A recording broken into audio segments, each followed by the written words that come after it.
ఎందుకు సర్దుకొని వచ్చేసాడు? కొడతారు పోతే, ఇష్టం వచ్చిన మాడుతున్నావు నువ్వు అని చెప్పి కొడతారు, ఏమని భయం వేసి వెళ్ళిపోయాడు.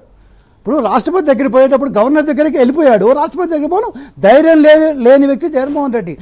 ప్రధానమంత్రి దగ్గర పోవడానికి ధైర్యం చాలేదు.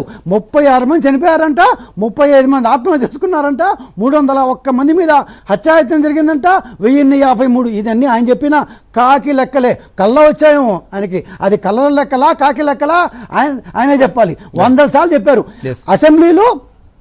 మా ముఖ్యమంత్రి గారు చెప్పారు, దమ్ముంటే నీ లెక్కలు బయట పెట్టు, ఎక్కడ పోస్ట్ మార్టం జరిగాయి, ఎక్కడ హత్య ఉన్నాయి, అదేదో పాత సినిమా ఒకటి ఉంది, కళ్ళు చిదంబరం ఒకట, వేర్ ఈజ్ ది బాడీ అంటాడు. అట్లా వేర్ ఆర్ ది బాడీస్, చనిపోయిన సవాళ్ళు ఎక్కడ? మీకు సవాళ్ళు చాలా ఇష్టం కదా. ఇప్పుడు 2 హత్యలు జరిగాయి, టక్కని వెళ్ళిపోయావు. ఈ 2 హత్యల దగ్గరికి వెళ్ళిన జగన్మోహన్ రెడ్డి ఈ 36 మంది దగ్గరికి ఎందుకు వెళ్ళలేదు? 34 మిగతా ఆయన చెప్పిన దాంట్లో ఇప్పుడు 37 అనుకుంటా బహుశా. ఇది అంటే ఆయన ఇంతకుముందు 36 చెప్పాడు. సో ఈ ఒక్కడిస్తే 37, 35 మంది దగ్గరికి ఎందుకు పోవట్లేదు? లేరు కాబట్టి, అబద్ధాలు చెప్పావు కాబట్టి, ఆంధ్రప్రదేశ్ ప్రజల ముందుకి నువ్వు పచ్చి అబద్ధాలు చెప్తున్నావు కాబట్టి. ఇంతకంటే గట్టిగా ఏమడగాలి?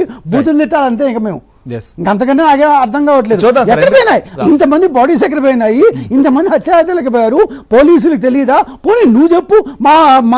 మా గదిలో పోలీసులు కళ్ళు మూసుకున్నారు, నువ్వు ఫోటోలు ఇవ్వు, నువ్వు పోనీ.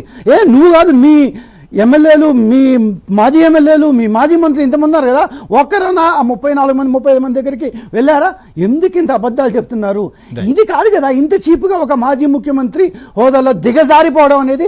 ఆయనకి అది బాగుందేమో కానీ చూడడానికి మాకు బాగాలేదు. రైట్, డిస్కస్ చేద్దాం సార్. రజనీ గారు ఏం చెప్తారు? ఇవాళ చూస్తే లా అండ్ ఆర్డర్